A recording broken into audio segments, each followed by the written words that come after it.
Kita mindahin orang, itu udah kepikir belum? Mindah sekolahnya bagaimana, rumah sakitnya bagaimana? Nggak mungkin manusia itu dicerabut dari budayanya.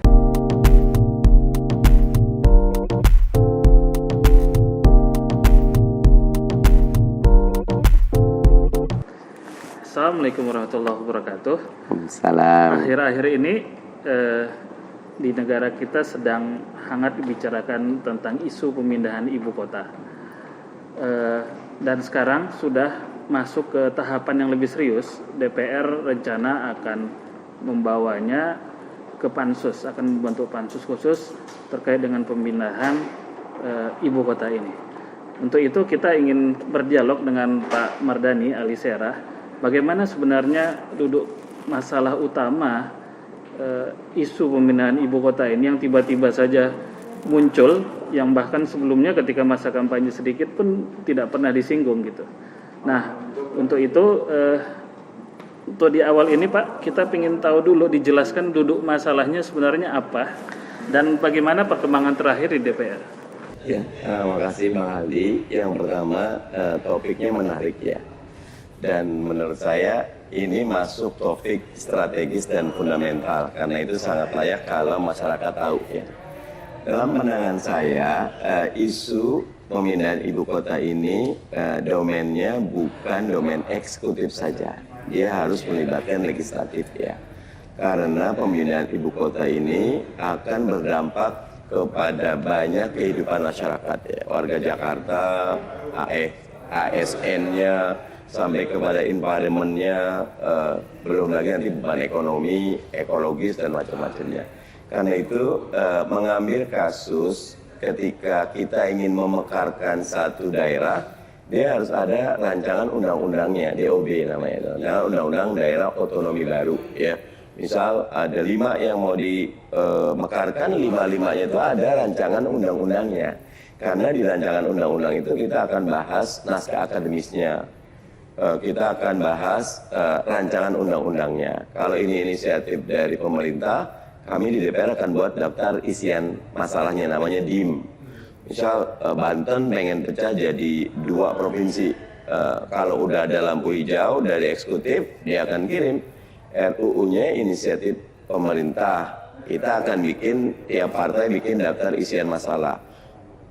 Di dalamnya, di naskah akademis itu ada kajian landasan yuridisnya apa, kenapa harus dipecah jadi 2 provinsi. Banten katakan mana kajian akademisnya, mana kajian sosiologisnya, dalam beberapa kajian filosofisnya.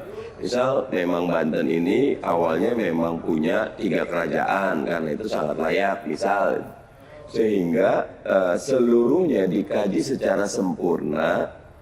Karena apa? Sekali kita memutuskan membuat provinsi tambahan, kalau tidak tepat, maka dia akan jadi beban berat bagi pemerintah.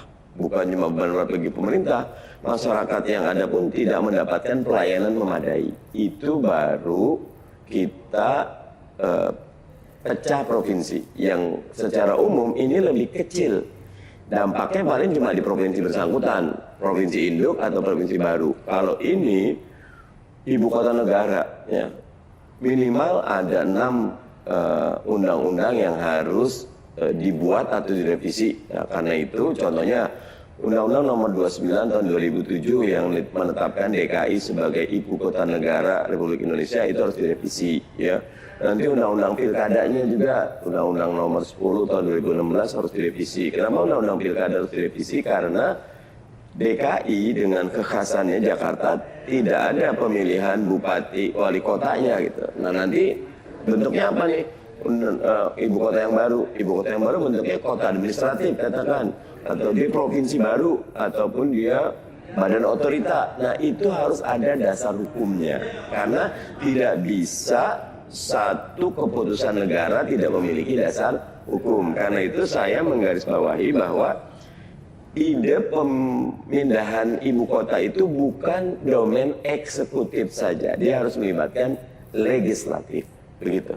Menarik ini Pak, karena di berita terakhir Pak Mahfud MD ketika dalam sebuah acara di istana, dan di situ dihadiri juga Pak Jokowi, menyatakan bahwa pemerintah dalam hal ini presiden berhak untuk mengambil keputusan kebijakan tanpa harus melibatkan legislatif terkait contohnya terkait pemindahan ibu kota ini. Baru nanti ketika akan benar-benar mau dipindahkan baru dibahas undang-undangnya. Begitu menurut Mahfud MD. Menurut Bapak gimana? Ya gini, presiden itu bukan cuma kepala pemerintahan, dia kepala negara.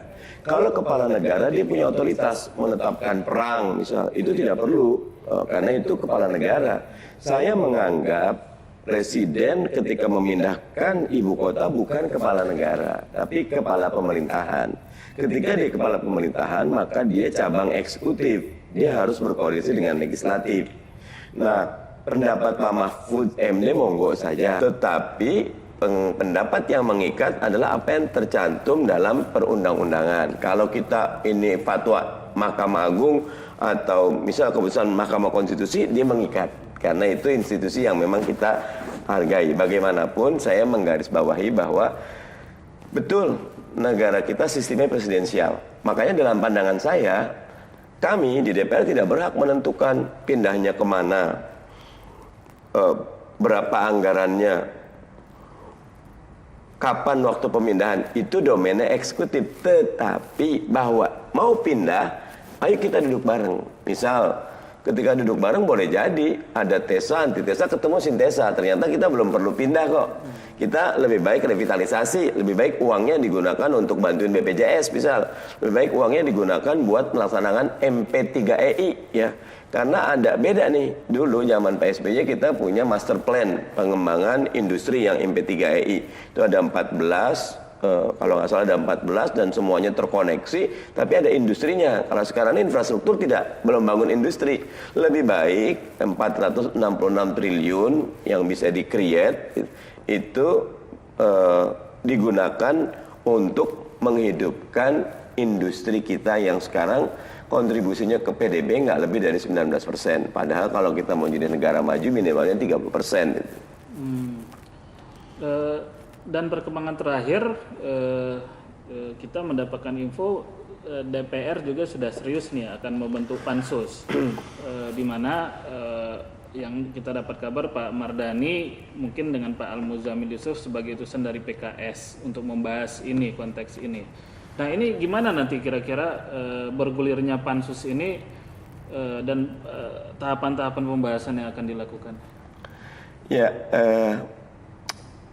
tadi baru dapat info ya, ini hari Kamis tanggal 5 September 2019 ya.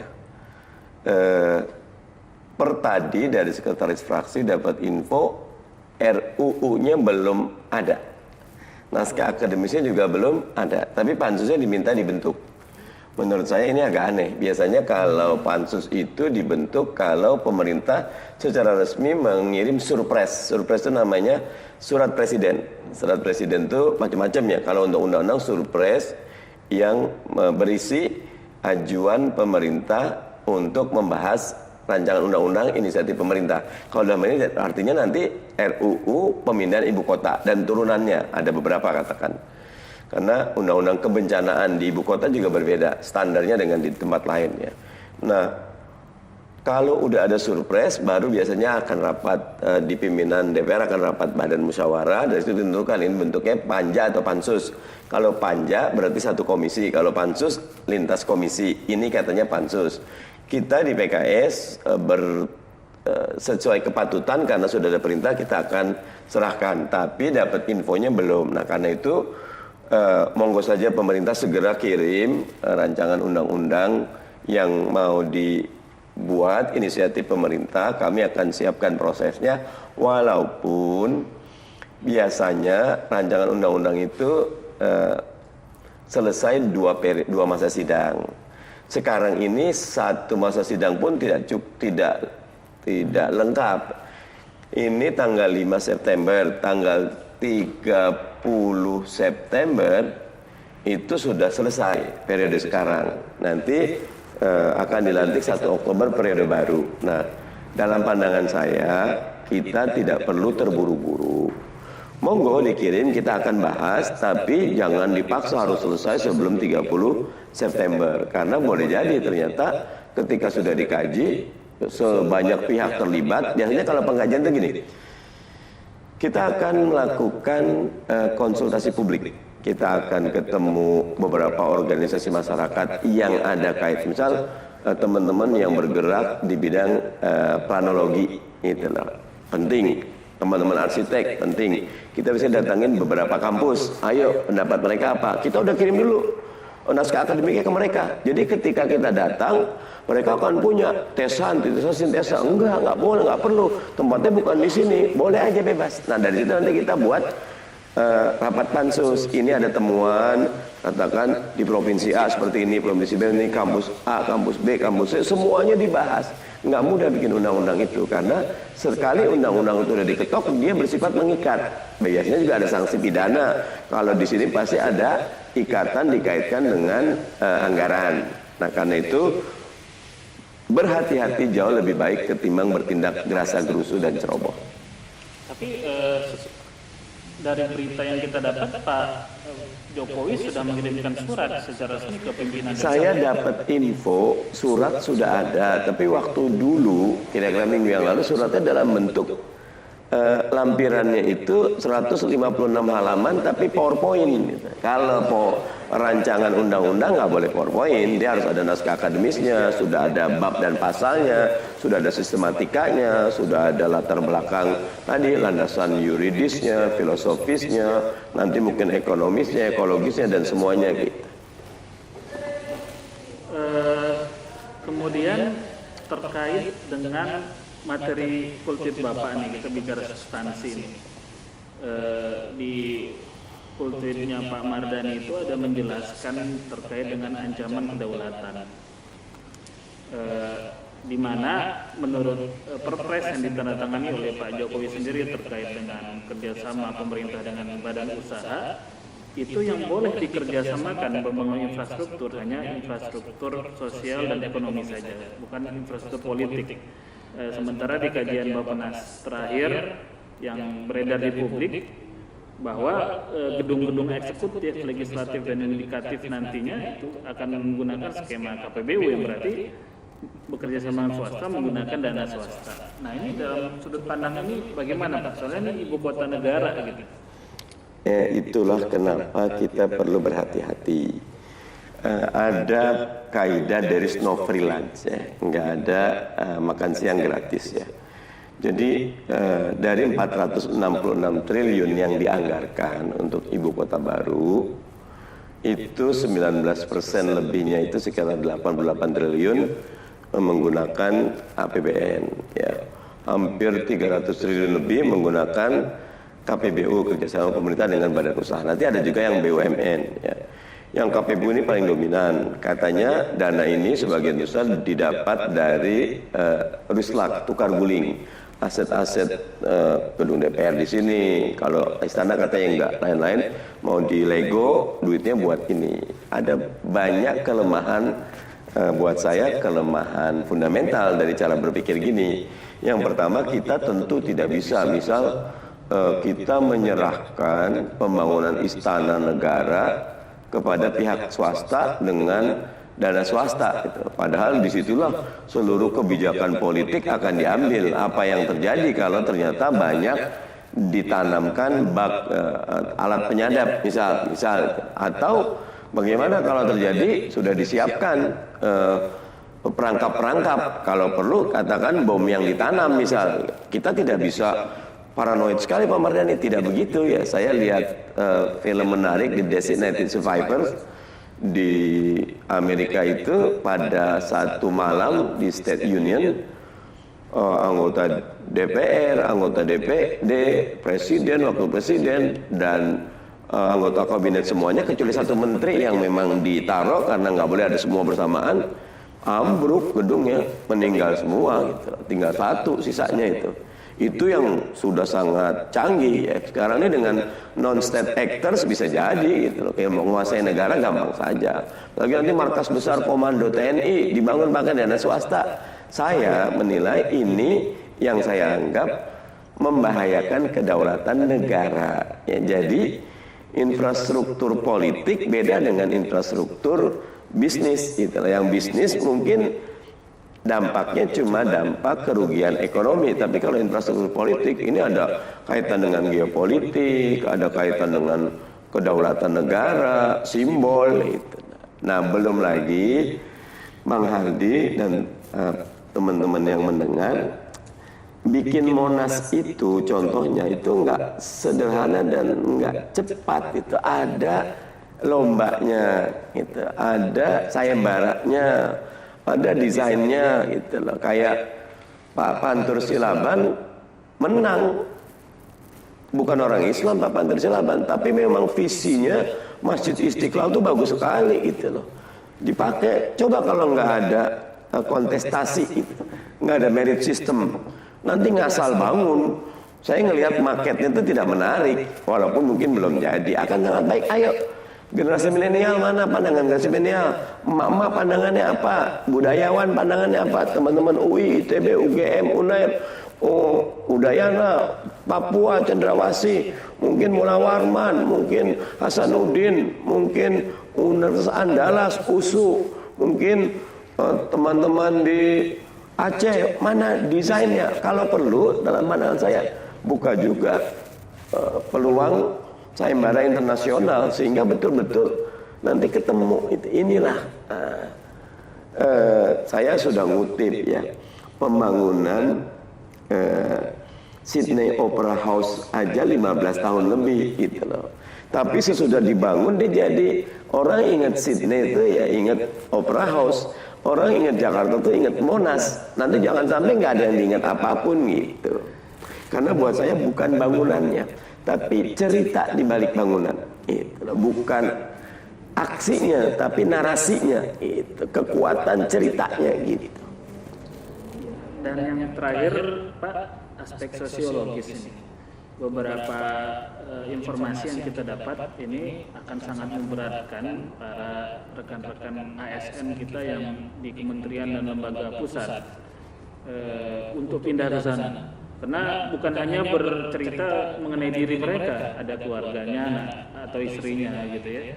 Dan mungkin terkait kegiatan-kegiatan sosial ekonomi mereka juga sehari-hari di luar pekerjaan mereka.